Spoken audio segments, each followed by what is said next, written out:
وعلى آلك وأصحابك يا سيدي يا رحمة للعالمين. مولاي صل وسلم دائما أبدا على حبيبك خير الخلق كلهم. هو الحبيب الذي ترجى شفاعته لكل هول من الأهوال مقتحم.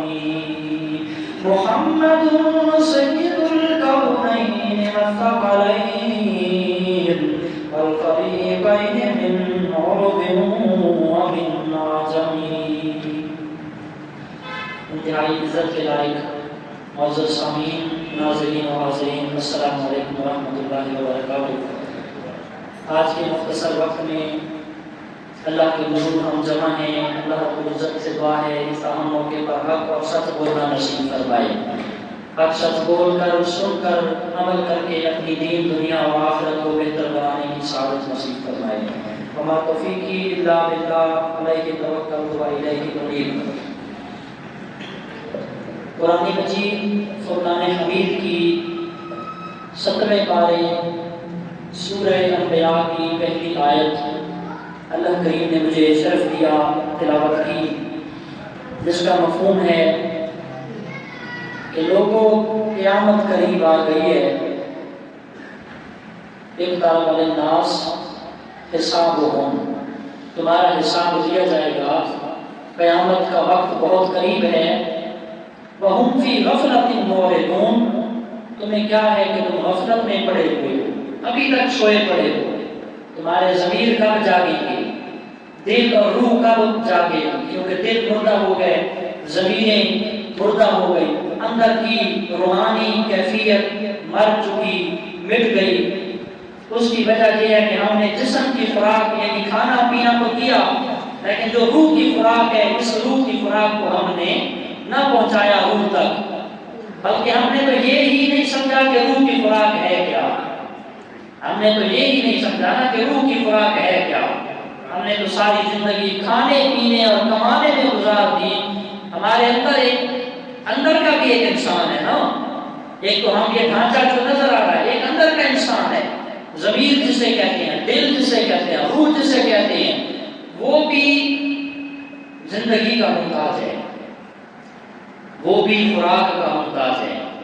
لیکن وہ خوراک یہ کھانا پینا یا جو یہ مادی دنیا، اسباب کی دنیا، اسپرچولی جو میٹیریل اینڈ مطلب فزیکل ورلڈ ہے، جیسے یہ مادی دنیا ہے اور اس میں ہم کماتے ہیں پھر کھاتے ہیں، کوشش کرتے ہیں پھر پیتے ہیں، تو یہ جسم کی خوراک ہے۔ اسی طرح روح کی خوراک کیا ہے؟ فرمایا روح کی خوراک یہ ہے ذکر خدا کیا جائے یا ذکر مصطفیٰ کیا جائے، شریعت کے حدود میں رہتے ہوئے اللہ رسول کی باتوں کو مانا جائے، یہ روح کی خوراک ہے۔ اس سے روح جو ہے وہ مردہ روح زندہ ہوتی ہے، تازہ ہوتی ہے، بیدار ہوتی ہے، ضمیر جاگتا ہے، دل جاگتا ہے، روح جاگتی ہے۔ اقترب للناس، لوگوں قیامت کا وقت قریب آ گیا اور حساب ہوگا۔ ہم فی غفلۃ معرضون، ابھی تک لوگ غفلت میں، سستی میں، نادانی میں پڑے ہوئے ہیں۔ یہ اللہ تعالیٰ نے قرآن کے اندر نازل فرمایا۔ اب قرآن نازل ہوئے، رسول اللہ صلی اللہ علیہ وسلم کو دنیا میں بھیجے گئے، 1400 سال سے زیادہ عرصہ بیت گیا۔ اس وقت یہ کہہ رہا ہے پھر قیامت آئی تو نہیں؟ فرمایا نہیں، اس سے مطلب یہ نہیں ہے کہ نہیں قیامت جو ہے وہ بس اچانک ہی آ جائے گی، بلکہ اس قیامت کے آنے سے پہلے کچھ اس کی مین نشانیاں ہیں، کچھ بنیادی چیزیں ہیں۔ جب وہ ظہور پذیر ہو جائیں، جب وہ چیزیں سامنے آ جائیں تو سمجھو کہ قیامت اب بالکل قریب آ چکی ہے۔ تو ہمارے آج کا جو ٹاپک ہے، جو موضوع ہے، جو میں کا عنوان وہ ہے ہی یہ کہ قیامت کی چھوٹی نشانیاں جو اس زمانے میں پوری ہو چکی ہیں۔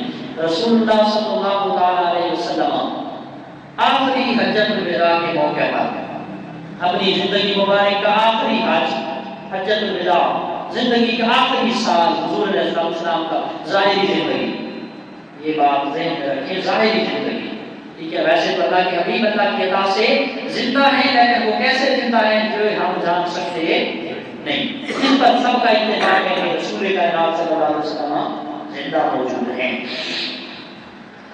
حضور علیہ السلام آخری حجۃ الوداع کے موقع پر خانہ کعبہ میں تشریف لائے۔ خانہ کعبہ کا دروازہ اور اس دروازے کا کنڈا پکڑ کر لوگوں کو بتایا، اے میرے صحابہ، اے میرے غلاموں، میں تمہیں قیامت کے آنے سے پہلے کی چند نشانیاں بتانے لگا ہوں۔ قیامت جب واقع ہوگی اس کی چند نشانیاں تمہیں بتانے لگا ہوں۔ تو صحابہ کرام بڑے محبت اور بڑے ذوق کے ساتھ حضور کا خطبہ سماعت فرمانے لگے۔ حضور علیہ السلام نے پہلی نشانی یہ بتائی، قال النبی صلی اللہ علیہ وسلم یأتی الناس زمان وإضاء الصلاة واتباع الشهوات وميل والميل مع الهواء وإضاعة الأمانة واستحلال الحرام۔ فرمایا قیامت کی سب سے پہلی نشانی یہ ہے، لوگ نمازوں کو ضائع کریں گے، نمازوں کو ضائع کریں گے۔ کیا مطلب؟ نماز نہیں پڑھیں گے، کبھی پڑھیں گے کبھی چھوڑ دیں گے۔ اگر پڑھیں گے تو نماز میں روح نہیں ہوگی، روحانی نماز نہیں ہوگی، باطنی نماز نہیں ہوگی، صرف جسمانی نماز ہوگی۔ جسم نماز پڑھ رہا ہوگا، دل دماغ باہر کاروبار چلا رہا ہوگا۔ غور سے سنیے گا، شاید ہماری نمازوں کے مطابق تھا۔ حضور نے فرمایا نمازیں ضائع ہوں گی، یہ نہیں فرمایا کہ بس بالکل نماز کوئی نہیں پڑھے گا، نہیں، نمازیں پڑھیں گے لیکن نمازیں ضائع ہوں گی۔ کیسے ضائع ہوگی؟ فرمایا کہ ایک بندہ مسجد میں آیا، نماز ادا کی، وہ جان رہا ہے کہ میں نے فرض ادا کر دیا، خوش ہو کے جا رہا ہے، لیکن ابھی وہ مسجد سے باہر نہیں نکلے گا، فرشتے اس کی پڑھی گئی نماز اس کے منہ پر مار دیں گے۔ اللہ کی بارگاہ سے آواز آئے گی فرشتوں کو کہ اس کی نماز اس کے منہ پر پھینک دو۔ جس طرح بوسیدہ کپڑا، میلا پھٹا پرانا گندا کپڑا پھینکا جاتا ہے، اسی طرح اس کی نماز اس کے منہ پر مار دو، کیونکہ اس نے جسمانی نماز تو پڑھی ہے لیکن اس کو نماز کا تقویٰ، خشوع، خضوع، عاجزی، انکساری اور روحانیت نصیب ہوئی بولو نہیں۔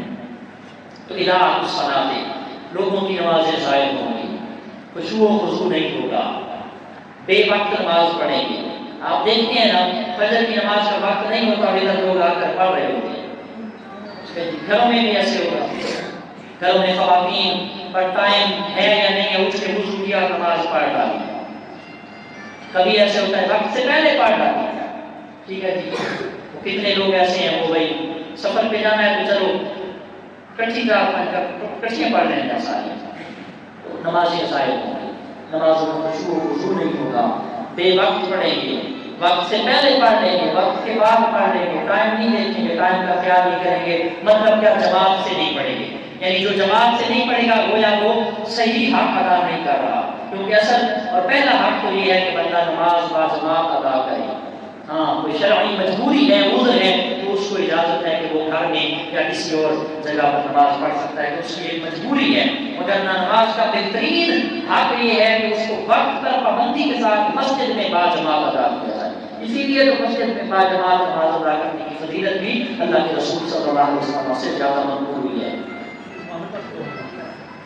دوسرے نمبر پر فرمایا واتباع الشہوات، یہ اہم بات ہے، ہر ایک بات اہم ہے، سرکار کی ہر ایک بات وہ اپنے پلو بننے دے قابل۔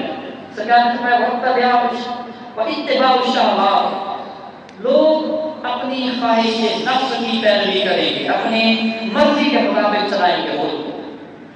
اچھا، یہ نہیں ہوگا کہ بھائی اس بارے میں دین کیا کہتا ہے، اس بارے میں شریعت کیا کہتی ہے، شرعی رہنمائی دے گے، نہیں نہیں، اس بارے میں لوگ کیا کہیں گے، ایسا کرتے ہیں کیونکہ اگر ایسا نہ کیا تو لوگ کیا کہیں گے، ناک کٹ جائے گی زمانے میں، سوسائٹی میں منہ دکھانے کے قابل نہیں رہیں گے۔ لہٰذا بیٹے کی شادی پہ ڈھول ہونا چاہیے، بیٹے کی شادی پہ ڈانس والے ہونے چاہیے، لوگوں کا دین مرضی کے مطابق ہوگا، لوگوں کا دین اپنی خواہش نفس کے مطابق ہوگا۔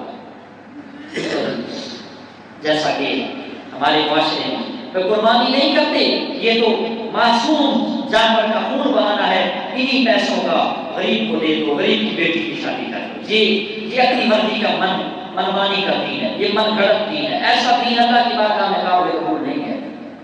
حج فرض ہو چکا، وہ کہتا ہے حج نہیں کرتا، حج والے پیسوں سے غریبوں کی امداد کرتا ہوں، حج والوں پیسے سے میں 5 عمرے کر لیتا ہوں. نہیں بھائی، تجھ پر حج فرض ہے تو حج ہی فرض ہے. اپنی مرضی نہیں چلے گی کہ بھائی قربانی کی جگہ پیسے خیرات کر دو، دیگیں بانٹ دو، اور جو ہے وہ حج اگر فرض ہے عمرے کر دو یا غریبوں میں بانٹ دو. نہیں، ایسا نہیں ہوگا. ایک شخص ہے وہ نمازیں نہیں پڑھتا، وہ سال بعد شیخ عبد القادر جیلانی کے نام کی 50 دیگیں دے دے. بھائی 50 دیگیں دے ویسے میں نمازیں نہیں پڑھتا کیونکہ میں تو 11 میں رہا ہوں. یہ نہیں ہے. فرض پہلے ہے، قائم پر فرض پہلے ادا کرنا ہے. کوئی منع نہیں کر رہا کہ 11ویں نہ مناؤ یا میلاد نہ مناؤ، لیکن اصل کیا ہے؟ دین کی اصل اور دین کی روح یہ ہے کہ جو دین 1400 سال پہلے رسول اللہ نے کرائے تھے، آج تک نہیں، قیامت تک وہی 1400 سال والا دین مکمل نافذ کیا جائے. اپنی منمانی اور تعلیمات نہیں پیش کی جائیں گی.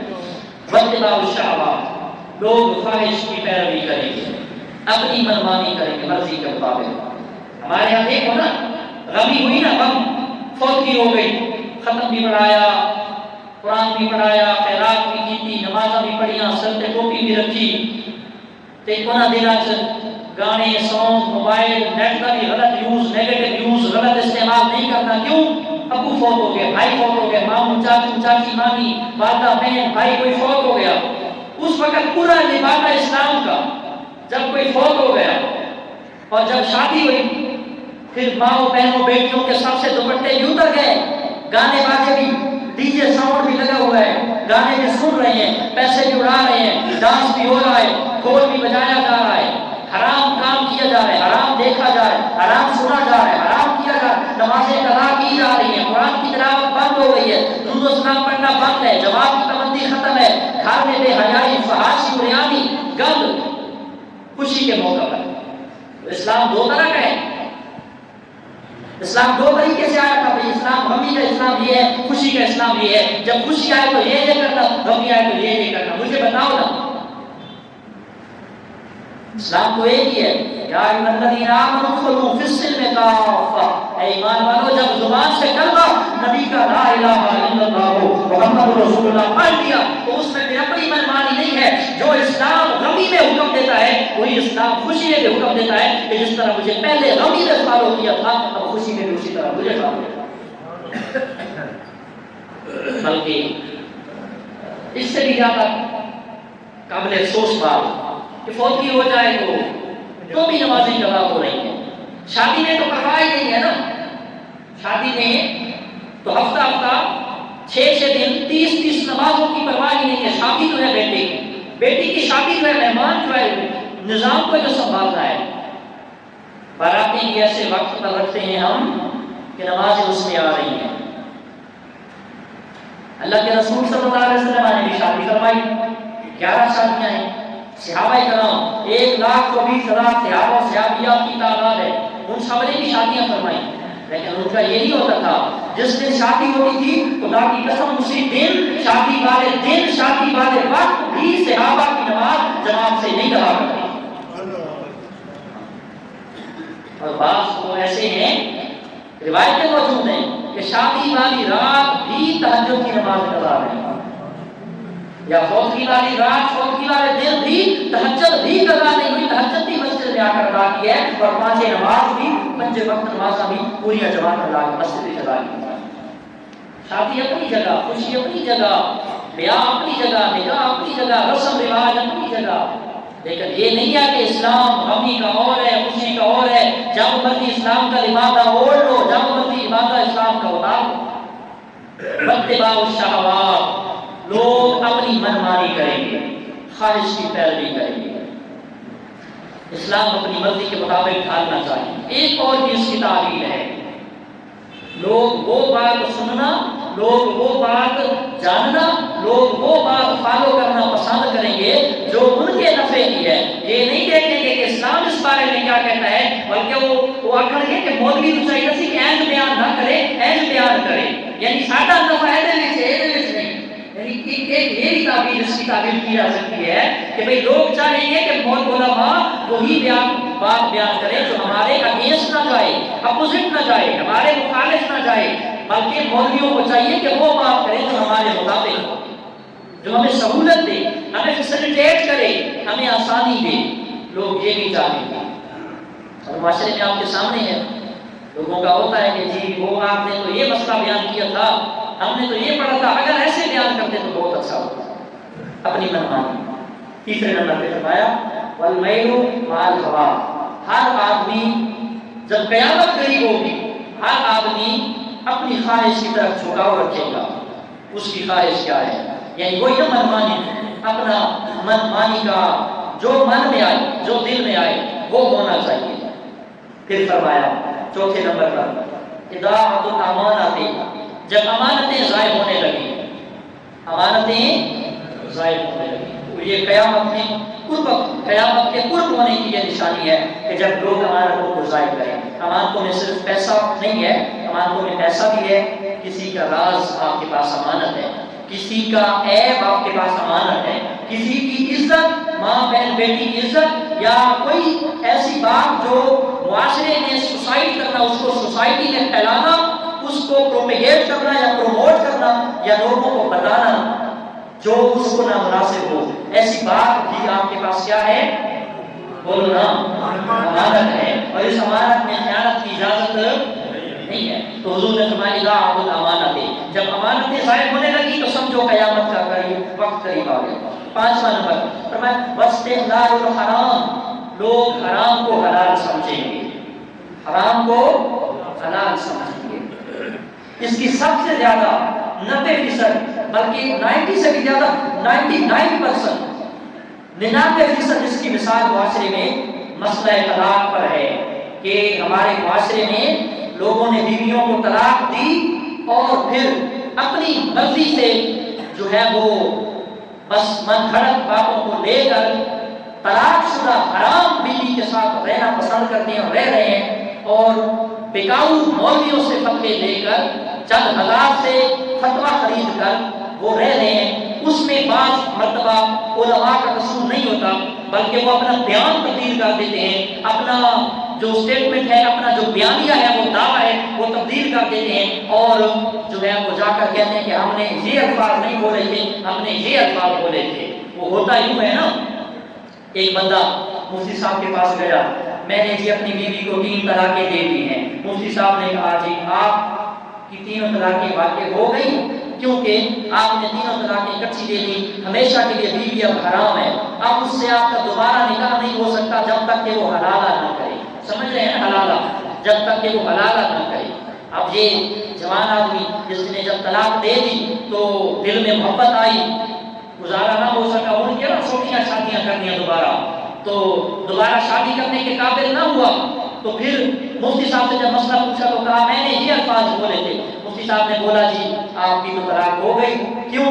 آپ نے یہ الفاظ بولے، اگر آپ یہ نہ بولتے، یہ بولتے تو پھر آپ کے لیے گنجائش تھی کہ آپ کی بیوی کا صرف نکاح ٹوٹتا، دوبارہ نکاح نیا کرنا پڑتا، حلالے کی ضرورت پیش نہ آتی۔ آپ جناب صاحب نے موٹر سائیکل کی کک ماری اور گئے دوسرے مفتی صاحب کے پاس، وہاں جا کر بیان تبدیل کر دیا اور وہاں جا کر کہہ دیا کہ میں نے اپنی بیوی کو یہ الفاظ کہے، حالانکہ حقیقت میں وہ الفاظ کہے تھے جو پہلے مفتی صاحب کے پاس بیان کیے تھے۔ اب وہاں جا کر اپنا بیانیہ تبدیل کیا، اس مفتی صاحب کے پاس علم غیب تو نہیں ہے، اس نے اب اس کی زبان پر اعتبار کرتے ہوئے فتویٰ لکھ دینا ہے، اسٹیٹمنٹ جاری کر دینی ہے۔ اس نے فتویٰ ایشو کر دیا کہ آپ کی بیوی کو طلاق نہیں ہوئی، یہ طلاق ہو گئی ہے تو صرف نکاح ٹوٹا ہے، حلالے کی ضرورت نہیں ہے، آپ نیا ہمارا دے کر نیا جو ہے وہ نکاح کر لیں، آپ تجدید نکاح کر لیں، آپ اپنی بیوی کو دوبارہ اپنے پاس رکھ سکتے ہیں۔ تو اس طرح حضور نے فرمایا واستحلال الحرام، لوگ حرام کو حلال جانیں گے۔ تو آج اس معاشرے میں، ہماری سوسائٹی میں، خصوصاً پنجاب میں اور بالخصوص ڈسٹرکٹ فیصل آباد میں سب سے زیادہ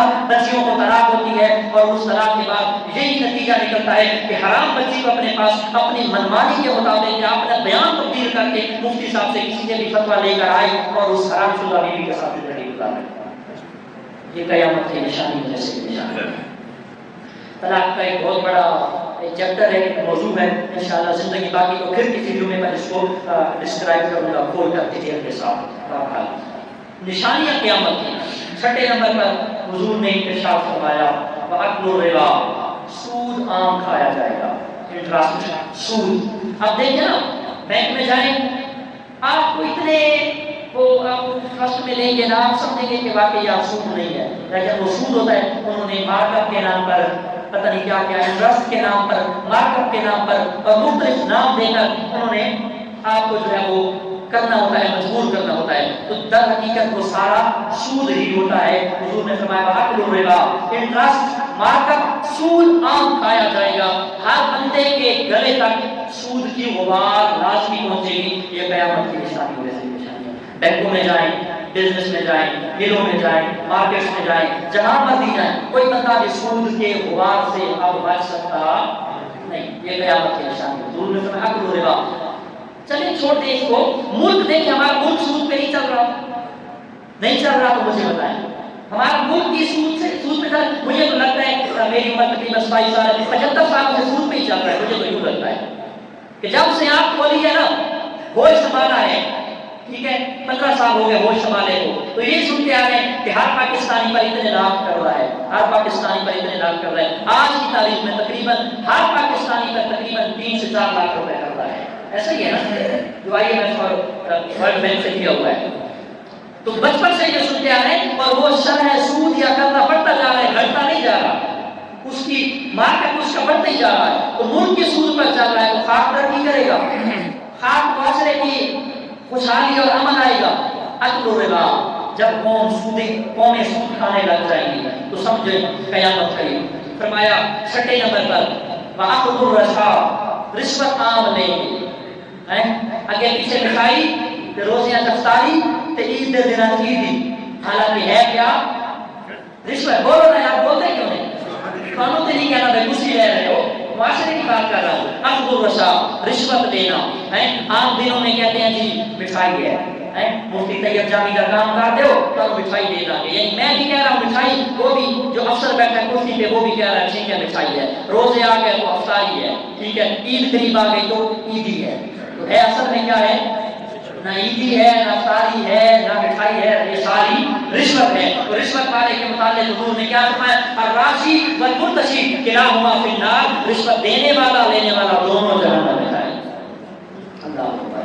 حضور نے 7 نمبر پر فرمایا وتثبیت البدع، عمارتیں بنیں گی، برج خلیفے بنیں گے، بڑے بڑے پلازے بنیں گے، عمارتیں بنیں گی، سوسائٹیاں بنیں گی، بڑے بڑے کوٹھیاں، پلازے، مارکیٹیں، بڑی بڑی دکانیں بنیں گی، اور لوگ اس بات پر فخر محسوس کریں گے کہ ساری کوٹھی ہونا نہ روچی، ساڈا پلازا ہونا نہ بڑا، ساری بلڈنگ ہونا نہ بڑی۔ تو یہ معاشرے کے اندر یہ جو ہے وہ لوگ عمارتیں بنائیں گے۔ اور ایک اور حدیث کا الفاظ ہے کہ بکریاں چرانے والے، ہاں جی، بکریاں چرانے والے، ننگے پاؤں چلنے والے، پھٹے پرانے کپڑے پہننے والے، وہ اتنے ترقی پذیر ہو جائیں گے کہ ان کی نسلیں اور ان کی اولادیں بڑے بڑے باغات اور بڑی بڑی گاڑیوں میں گھومیں گے۔ آپ تھوڑا سا پیچھے تاریخ کے اور آگ پلٹ کر دیکھیں، ہماری ہی آنکھوں کے سامنے، ہمارے ہی معاشرے میں، اوورال بات کر رہا ہوں میں، میاں والی میں اپنے علاقے کو دیکھ رہا ہوں، آپ اپنے علاقے کو دیکھیں، آپ کے سامنے کئی ایسے لوگ ہوں گے کل ان کے پاس کھانے کو 2 وقت کا کھانا نہیں تھا، آج دیکھو ان کے بڑے بڑے بیٹے بڑی بڑی گاڑیوں میں گھوم رہے ہیں، بڑی بڑی باتوں میں ہو رہے ہیں، بڑی بڑی بلڈنگز اور پلازے اور کوٹھیاں بنانے میں فخر محسوس کر رہے ہیں۔ تو 7 نمبر پر حضور نے فرمایا اور تثبیت البدع، عمارتیں بنائیں گے، بنگلے، پلازے، کوٹھیاں یہ بنانے میں فخر محسوس کریں۔ حالانکہ انہوں نے پیو دادے مولیاں پٹنے آئے، گاجرہ پٹنے آئے، سبزیاں بیچنے آئے، لیکن آج ان کے باپ دادا دودھ وغیرہ بیچ کر گزارا کرنے والے آج وہ بڑی بڑی لمبی لمبی لینڈ کروزر میں، مرسیڈیز میں اور لگژری گاڑیوں میں گھوم پھر رہے ہیں۔ یہ قیامت کی نشانیوں میں سے ایک نشانی ہے۔ حضور نے فرمایا وَبَيْعُ الدِّينِ بِالدُّنْيَا، دین کو لوگ بیچیں گے دنیا کے بدلے میں، دین کو لوگ بیچیں گے دنیا کے بدلے میں۔ دیکھیں ہمارے کتنے ایسے لوگ ہیں جو حکمرانوں کی گود میں جا کر بیٹھے ہیں، حکمرانوں کے جوتے پہ پالش کر دیں گے، ٹھیک ہے جی، ایسے لوگ جن کے پاس دین کا کچھ تھا یا کچھ نہیں تھا نا، اگر دین پڑا ہوا نہیں تھا، دین کا لبادہ اوڑھ کر حکومت کی چاپلوسی کر رہے ہیں اور اس کے بدلے میں ڈالر خرید رہے ہیں، ڈالر لے رہے ہیں، مفت میں وصول کر رہے ہیں، پیسہ لے رہے ہیں، اپرچونٹی اور عہدے لے رہے ہیں حکومت سے، چاہے وہ پاکستان ہو یا باہر کا ملک ہو، کوئی ابراڈ ہو، کوئی بھی کنٹری ہو، تو دین کا لبادہ اوڑھ کر دین کو بیچ کر دنیا کما رہے ہیں۔ یہ قیامت کی نشانیوں میں سے ایک نشانی ہے۔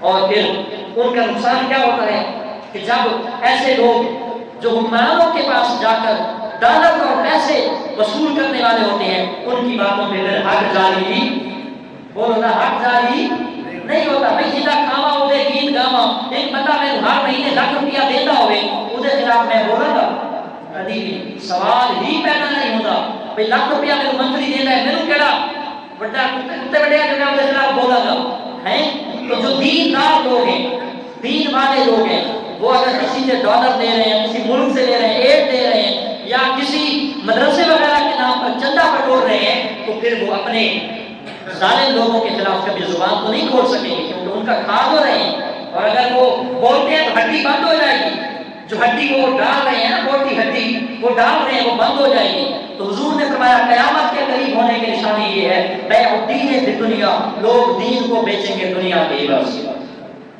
اچھا اس میں ایک اور بات بھی ہے کہ ایسے نامور علماء ایسے نامور مفتی جو پیسے کی خاطر لوگوں کو مسئلے بیچیں گے لوگ کہیں گے نا کہ بھئی مسئلہ بتاؤ تو مسئلہ بتائے گا کہ یہ مسئلہ تو اس طرح ہے تو وہ کہیں گے کہ نہیں اس کو تھوڑا چینج کر تو ہم آپ کو اتنے پیسے دیتے ہیں تو وہ چینج کر ڈالیں گے وہ نہیں دیتے کہ بھئی شریعت اس بارے میں کیا کہتی ہے بھئی 1400 سالہ دین اور اسلام اس بارے میں کیا فرماتا ہے اس نے رسول اللہ کی شریعت کو اور تاریخ کو بدل ڈالا چند ٹکوں اور چند ہزار کی بس کوشش ہماری یہ ہونی چاہیے کہ جو بات ہے وہ حق سچ بولی جائے اور دین کو کبھی بھی مطمع نظر دنیا کے نہ کیا جائے کسی طرح حضور علیہ السلام نے ارشاد فرمایا جب قیامت قریب ہوگی اس وقت کیا ہوگا وبیع الحکم میں فیصلے بیچے جائیں گے یعنی کورٹ کچہری عدالتوں میں فیصلہ بکے گا میں سچا تھا لیکن مجھے جھوٹا پیش کیا جائے گا کیونکہ وکیلوں نے خرید لیا نا سارا کچھ جج نے وکیلوں نے چھوٹے سے چپڑاسی سے لے کر اوپر تک ہاں جی سول جج تک یا جو بھی ہے اللہ بچائے معاملات سے ٹھیک ہے جی تو آپ اگر کورٹ کچہری میں جائیں گے پیسہ ہے تو آپ اپنا جھوٹا کیس بھی جیت لیں گے اور پیسہ نہیں ہے تو آپ سچا کیس بھی ہار جائیں گے تو سرکار نے 1400 سال پہلے بتا دیا آپ سارے ماشاءاللہ پڑھے لکھے سمجھدار حضرات ہیں ایجوکیٹڈ ہے کورٹ کچہری میں کیا نہیں ہوتا جھوٹے کو سچا اور سچے کو جھوٹا یہ قیامت کی نشانی ہے بیع الحکم میں فیصلے کورٹ کچہری عدالت میں یا تھانے کچہریوں میں فیصلوں کو بیچا جائے گا پیسوں کے اوپر سچے کو جھوٹا جھوٹے کو سچا قرار دیا جائے گا سرکار نے فرمایا وقطعیت الرحم رشتہ داریاں توڑی جائیں گی بھائی بھائی کا دشمن بنا ہوا ہے بہن بہن کی دشمن ہے ماں بیٹے کی دشمن ہے بیٹا ماں کا دشمن ہے بیٹا اولاد اپنے ماں باپ کی نافرمان ہے ماں باپ اپنے والد اپنے جو ہے وہ بیٹوں کے خلاف جا رہے ہیں قطعیت الرحم رشتہ داری تعلق داری خونی رشتے قرابت داریاں جب ٹوٹنے لگ جائیں گی تو سمجھنا قیامت قریب ہے اپنے معاشرے میں نظر دوڑائیں ہمارے معاشرے میں کیا کیا نہیں ہو رہا ایک دوسرے کو ہم لڑوا رہے ہیں خالہ خاجی کے خلاف خاجی خالہ کے خلاف ایک دوسرے سب لگے ہوئے ہیں اپنی جگہ میں فرمایا آگے وکثرت الشرط شرط لگائی جائے گی اور اس میں آپ دیکھیں جوا بھی اس میں شامل ہے تاش کھیلنے والے بھی شامل ہیں کرکٹ میچ پہ شرط لگانے والے کہ بھائی پاکستان جیتے گا تو میں بوتل پلاؤں گا یا یہ کروں گا وہ کروں گا انڈیا جیتے گا تو میں ٹھیک ہے یہ شرط کے زمرے میں آتا ہے لوڈو کھیلنے والے شرط لگاتے ہیں اس طرح پتہ نہیں اللہ کا شکر ہے ان چیزوں سے پاک ہو الحمدللہ بچپن سے آج تک پاک سمجھ نہیں لگتی ہے یہ کیا ہوتا ہے بس جو قرآن حدیث میں پڑھ لیا اسی کی تھوڑی بہت سمجھ ہے وگرنہ معاشرے میں پریکٹیکل شرط کیا ہے جوا کیا ہے میچ کیا ہے لوڈو کیا ہے کسی قسم کی اللہ کی قسم کوئی پتہ نہیں چلتا کیا ہوتا ہے یہ سب کچھ پر لوگ شرط لگائیں گے میچ پر کرکٹ پر والی بال پر فٹ بال پر اور لوڈو پر اور گیموں پر مختلف قسموں پر جو شرطیں لگاتے ہیں کہ بھائی جیتے یا ہارے میں مٹھائی دوں گا یا تو دے گا یا اس طرح کے پیسے لگا رہا شرطیں لگا رہا کھانے پینے کی چیزیں لگا رہا یہ سارا کچھ حرام ہے اور یہ بالکل ناجائز ہے اور یہ قیامت کی نشانیوں میں سے ایک نشانی ہے حضور نے فرمایا وَإِمَارَةُ الصِّبْيَانِ چھوٹے بچے حکومت میں آئیں گے چھوٹے بچے سے مراد یہ نہیں ہے کہ 5 سے 10 سالہ بچہ حکومت میں آئے گا اس سے مراد یہ ہے کہ بھائی نااہل لوگ کرپٹ لوگ غدار لوگ منافق لوگ چور لوگ حکومت میں آئیں گے میرا نہ پچھلی حکومت سے کوئی تعلق تھا نہ اب ہے نہ آئندہ ہوگا یہ ذہن سے نکال دیں باہر جا کے تبصرے کرتے ہو پھر بھائی کاری حکومت کے خلاف گل کی تھی میرا نہ پچھلی سے تعلق تھا نہ اس سے پچھلی سے کوئی تعلق تھا نہ اس سے کوئی تعلق ہے ہمیں تو ہمارے لیے تو نہ نواز شریف زندہ باد ہے نہ عمران خان زندہ باد ہے نہ کوئی پٹھان زندہ باد ہے نہ کوئی اور زندہ باد ہے، نہ مولانا فضل الرحمان زندہ باد ہے، ہمارے لیے تو کل بھی اسلام زندہ باد ہے، پاکستان زندہ باد ہے، اور ایسا ملک زندہ باد ہے جس میں خدا کا قرآن زندہ باد ہے، اس کے مصطفیٰ کا سلام زندہ باد ہے۔ ہمیں کسی سے کوئی غرض نہیں، ہمیں صرف اسلام چاہیے، اسلام جس اسلام کی خاطر ہم اپنی گردنیں کٹوانے کو بھی تیار تھے، کل بھی اور آج بھی تیار ہیں۔ ہمارا حکمرانوں سے کسی قسم کا کوئی لین دین اور کوئی تعلق نہیں ہے، جائیں ہمارے جوتے کی نوک پر بھی ہم اپنے حکمرانوں کو نہیں بٹھاتے، کوئی تعلق نہیں ہے کسی پارٹی سے۔ لیکن حضور نے فرمایا قیامت کے قریب ہونے کی نشانی وَإِمَارَةُ الصِّبْيَانِ، نااہل لوگ وہ عہدوں پر بٹھا دیے جائیں گے، منصب بڑے بڑے دے دیے جائیں گے۔ اور دیکھیں ہاں جی یہ کونسلر ہے جی، کونسلر ہے جی، چیئرمین ہے جی، یہ یوسی کا چیئرمین ہے جی، یہ تحصیل لیول کا ہے، یہ ڈسٹرکٹ لیول کا ہے، یہ ڈویژن لیول کا ہے، یہ صوبے کا ہے، یہ فلاں ہے فلاں ہے، چھوٹے سے لے کر بڑے تک، پی ایم تک، سی ایم تک، پرائم منسٹر تک، چیف منسٹر تک اور وزیر اعلیٰ تک، اور جتنے بھی ہیں سارے کے سارے کرپٹ ہیں، سب کے سب غدار ہیں، سب کے سب چور ہیں، سب کے سب فاسق اور فاجر ہیں۔ اگر نہیں ہے تو آپ بتائیں، آپ اپنوں کو نہ دیکھیں نا، آپ پچھلوں کو بھی دیکھیں، ان کو بھی دیکھیں، اور آنے والوں پر بھی نظر دوڑائیں۔ ہر ایک کو پتہ ہے کہ ہم تو بچپن سے یہ سنتے آ رہے ہیں کہ ملک کے حالات ٹھیک نہیں ہے، ملک کے حالات ٹھیک نہیں ہے، ملک کے حالات ٹھیک ہیں، غربت بڑھ رہی ہے، مہنگائی بڑھ رہی ہے، کرپشن بڑھ رہی ہے، بے روزگاری بڑھ رہی ہے، سود بڑھ رہا ہے، جھوٹ بڑھ رہا ہے، لعنت بڑھ رہی ہے، بدامنی بڑھ رہی ہے، دہشت گردی بڑھ رہی ہے، قتل و غارت بڑھ رہا ہے۔ کوئی ایک چیز بتائیں جو کم ہوئی ہو؟ کبھی یہ کہا کہ اسلام بڑھ رہا ہے؟ ساڈیاں نے کیتا کہ سکھاں نوں نوازیا، انہاں دے گردوارے نوازے، انہاں دے مندراں نوں نوازا، تے ساڈیاں تے مسیتاں ہی بند کیتیاں انہاں نے، سپیکراں نوں اتاریا، مسجدوں سے سپیکروں کو اتارا گیا، مسجدوں کو بند کیا گیا۔ پاکستان میں کتنے واقعی جو دین کا کام کر رہے تھے، کتنے اہل سنت کے مدارس میں انہوں نے بند کر رکھا ہے۔ سکھوں کو نوازا، اربوں روپے لگائے، کروڑوں روپے لگائے، اور بادشاہی مسجد جو سالوں سال سے بنی ہوئی ایک مسجد کا مینار تک نہ بنا سکے۔ اور ننکانہ صاحب نے جو سکھوں کی مڑی ہے، چند سال پہلے ہمارے حکمرانوں نے سکھوں کی مڑی کو مدینہ طیبہ سے تشبیہ دی ہے، مدینہ سے تشبیہ دیا کہ بھائی جس طرح ہمارے لیے مدینہ مکرم ہے، محترم ہے، ریسپیکٹڈ ہے، اسی طرح سکھوں کی مڑی جو ننکانہ میں موجود ہے ہمارے لیے وہ بھی محترم ہے۔ پھر دیکھو تھوڑا لعنت ہوے تہاڈی سوچ تے، تہاڈی تاریخ تے، تہاڈیاں ڈگریاں تے، تہاڈے عہدیاں تے بھی لعنت ہے۔ حضور نے ارشاد فرمایا نااہل لوگ، کرپٹ لوگ جو ہے وہ حکومت میں آئیں گے۔ آگے فرمایا وَتَخُونُ الْأَمِينَ، امانت دار خیانت دار بن جائیں گے، جو امانت دار ہوں گے نا وہ خیانت کرنے لگ جائیں گے۔ وَيُؤْتَمَنُ الْخَائِنُ، نہ حق کھانے والے، یتیم کا، غریب کا، فقیر کا، غریبوں کا، یتیموں کا، بیواؤں کا، بیت المال کا مال کھانے والے لوگوں کو جو ہے وہ امانت دار بنایا جائے گا، اس کرسی پہ، سیٹ پہ، اس عہدے پہ بٹھایا جائے گا جس پہ لوگوں کا ٹیکس اور کوچینے آتی ہیں، مال جمع ہوتا ہے، قوم کا خزانہ، قومی خزانے پر جو ہے وہ غدار لوگوں کو بٹھایا جائے گا، خائن لوگوں کو بٹھایا جائے گا۔ وَيُصَدَّقُ الْكَاذِبُ، جھوٹے کو سچا مانا جائے گا، وَيُكْذَبُ الصَّادِقُ، اور سچے کو جھوٹا اور جھوٹے کو سچا۔ اب دیکھیں جو عالمی دنیا میں اس وقت جنگ کی کشیدگی ہے، کوئی سمجھ نہیں آ رہا، 1% بھی نہیں پتہ چل رہا کہ سچ کیا ہے جھوٹ کیا ہے۔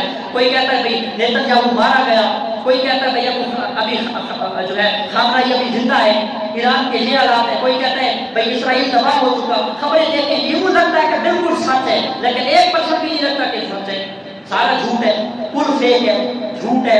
یہ ساری قیامت کی نشانیوں میں سے ایک نشانی ایک بات، اور دوسری بات یہ کہ سچ بات کو پھر لاتے نہیں ہے نا، کیونکہ انہوں نے تو 10 ارب دے کر سارا میڈیا خرید رکھا ہے۔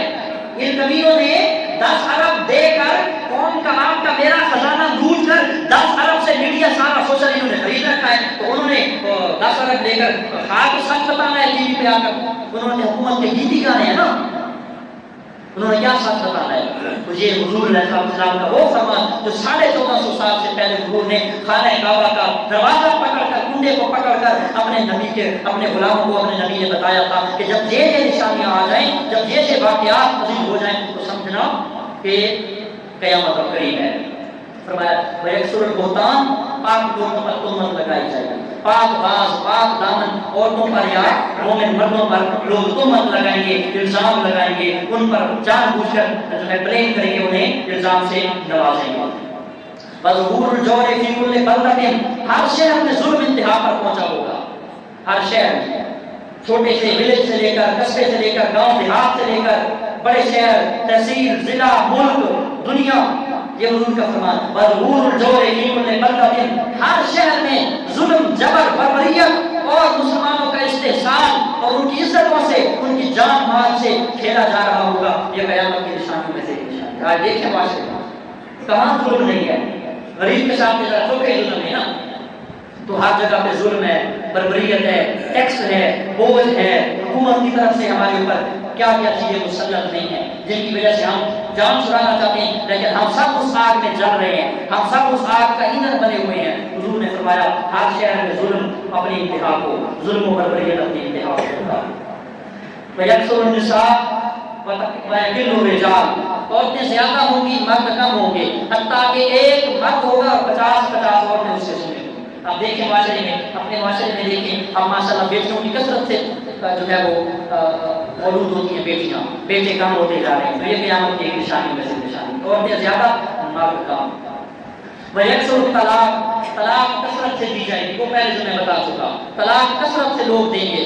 وہ مفتی صاحب جی میں صاحب غصے میں میں دے بیٹھا تین طلاق کٹیاں، کیا طلاق ہو گئی، میں غصے صاحب، میں کہ نہیں طلاق غصے نہیں، پیار ہی دی جاتی، نہیں پیار میں دی جاتی ہے طلاق، کئی طلاق ہوتی غصے میں ہے، پیار میں کون طلاق دیتا ہے؟ بیوی کے ساتھ آپ کے اندر اسٹینڈنگ ہو، پیار ہو، محبت ہو، افیئر ہو اتنا اچھا، تو آپ طلاق دیں گے؟ ہرگز نہیں دیں گے، طلاق تب دیں گے جب غصہ ہوگا۔ اسی لیے حضور نے 1400 سال پہلے فرمایا تھا کہ غصہ پینا یہ مومن کی نشانی ہے، اور غصہ نکالنا یہ منافق کی نشانی ہے، تو غصہ نہیں کرنا، غصہ کرنا حرام ہے، اسی لیے حرام ہے کہ غصے میں بندے سے جلد بازی سے ایموشنل ہو کر غلط فیصلے ہو جاتے ہیں۔ تو حضور نے فرمایا وَيَكْثُرُ الطَّلَاقُ، کثرت سے طلاقیں ہوں گی، وَشَهَادَةُ الزُّورِ، لوگ جھوٹی قسمیں اٹھائیں گے، اللہ کی قسم میں سچ کہہ رہا ہوں، حالانکہ ہوگا جھوٹ، اللہ کی قسم کھا کے کہتا ہوں یہ سچ ہے لیکن ہوگا جھوٹ۔ یکسر وَشَهَادَةُ الزُّورِ، لوگ جھوٹی قسمیں کھائیں گے، اور وَالْوَلَدُ غَيْظًا، بچے اپنے ماں باپ کے نافرمان ہوں گے، وَدُونَهُ الزَّكَاةُ، لوگ زکات نہیں دیں گے، زکات نہیں دیں گے۔ ساڈے وچ کئی بندے بیٹھے جڑے زکات نہیں دیں گے، لیکن الحمدللہ اللہ کا بھی نظام ایسا ہے، 2.5% زکات نہ دینے والی قوم اور حکومت 17% ٹیکس دے رہی، ماچس کو لے کے 5 روپے کی ماچس کو لے کے 15 لاکھ روپے کا حج ہوتا، مثال دے رہا ہوں، یہ 5 لاکھ روپے سونے کا تولا یا 5 لاکھ تو زمین کا بندہ، 5 روپے کی شے کو لے کے 5 لاکھ تک ہر ایک چیز پہ ایسے ٹیکس دے رہے ہیں، اگر نہیں دے رہے تو دسو، 17% تو بھی زیادہ سے ٹیکس دے رہے ہیں۔ کاش کہ ہم نے زکات کو فالو کیا ہوتا، زکات ادا کی ہوتی اور اسلام کو فالو کیا ہوتا، تو آج اللہ کی طرف سے یہ عذاب ہم پر نہ ہوتا جو حکومت کی طرف سے 17-18% پر ٹیکس ہم پر لاگو ہے۔ بلوں میں دیکھیں بھائی جنرل شیئر ٹیکس اور ٹی وی ٹیکس اور پتہ نہیں کیا، مسجدوں میں کون سی ٹی وی لگی ہے، چلو گھروں میں تو لگی ہوتی ہے، ہمارے گھر میں بھی ویسے نہیں ہے، ہمارے گھر میں بھی ٹی وی کا ٹیکس لگا ہوا ہے، فیول ایڈجسٹمنٹ، فلانی ایڈجسٹمنٹ، پیونی ایڈجسٹمنٹ، ہماری فلانے نہیں کرتے، یہ ٹیکس ہے ہمارے پاس، 17-18% ہم ٹیکس دے رہے ہیں کیونکہ ہمیں زکات نہیں دی۔ اگر زکات دی ہوتی تو ہمارے اوپر، کیونکہ جو لوگ زکات دیتے تھے نا، حضرت عمر بن عبد العزیز کا زمانہ تھا، 8 صوبوں سے زکات واپس آ گئی تھی، زکات دینے والے تھے پر لینے والا بندہ وہی نہیں رہا۔ شیر اور بکری ایک جگہ سے پانی پیتے تھے، شیر اور بکری ایک جگہ سے پانی پیتے تھے حضرت سیدنا عمر بن عبد العزیز کے زمانے میں۔ تو آج بھی اگر قوم اسلام اور قرآن کی راہوں پر چل پڑے، وہ قرآن خود بخود ایک ہو جائیں گے اگر معاشرہ ٹھیک ہو جائے۔ لیکن میرا دا لگتا نا، میں جانی والی جُتی لے جانا، 10 روپیے لے جانا، تھوڑا دا لگتا تسی دا 50 20 50 100 1000 5000 لاکھ جتنا لگتا ہے نا وہ لے کے جاتا ہے، کوئی معاف نہیں کرتا۔ آج کے زمانے میں شریف وہی ہے جس کو موقع نہیں ملا، آج کے زمانے میں شریف وہی ہے جس کو گناہ کا موقع نہیں ملا، موقع ملتے ہم سارے دیکھی جائے گی، قبر جامع میں دیکھی جائے گی۔ آخری بات، اس کے بعد گفتگو ختم۔ یہ 60 چیزیں ہیں، 60 انشاءاللہ زندگی ہے نا، اگلا جمعہ بھی یہی ہوگا۔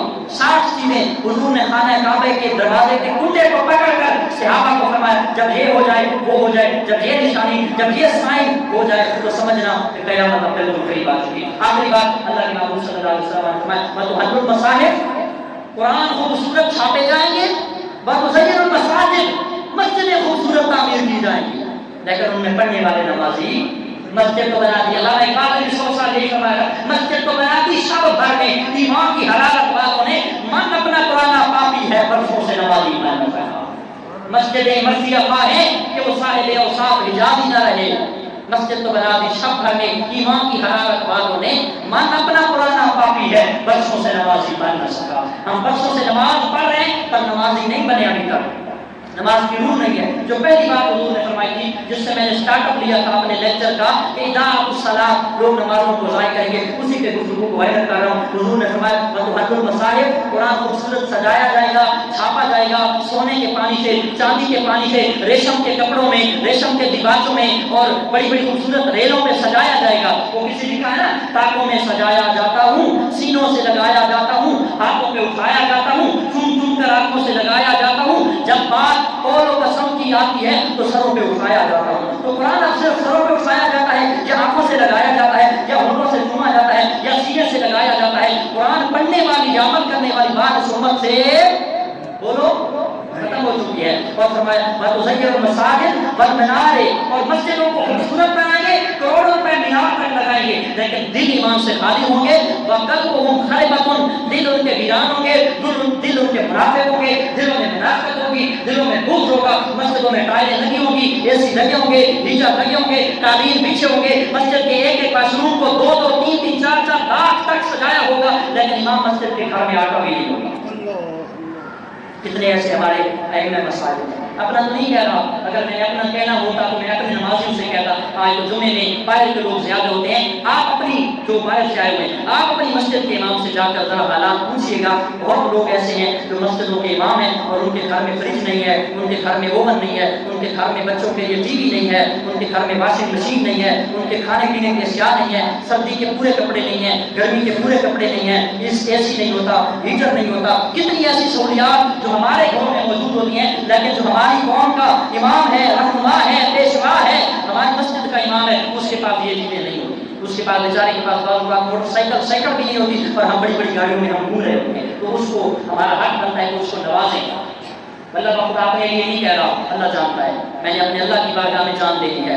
تو حضور نے ارشاد فرمایا مسجدوں کو خوبصورت سجایا جائے گا، لاکھوں کروڑوں روپے لگا دیے جائیں گے، لیکن ان میں نمازی نہیں ہوں گے، اہل ایمان نہیں ہوں گے، دلوں میں کینہ منافقت بغض ہوگا، اور مسجدوں کو سجایا جائے گا، کروڑوں روپے میناروں میں لگائے جائیں گے۔ آج آپ کے سامنے ہے، گاؤں گاؤں میں، محلے محلے میں، ہر جگہ پہ مسجد بنی ہوئی ہے، لیکن یہ رمضان کی برکت ہے، رش ہے، رمضان ختم ہوگا تو آپ اپنی مسجدوں کا جائزہ لے لینا۔ اللہ تعالیٰ ہم سب کو عمل کی توفیق عطا فرمائے۔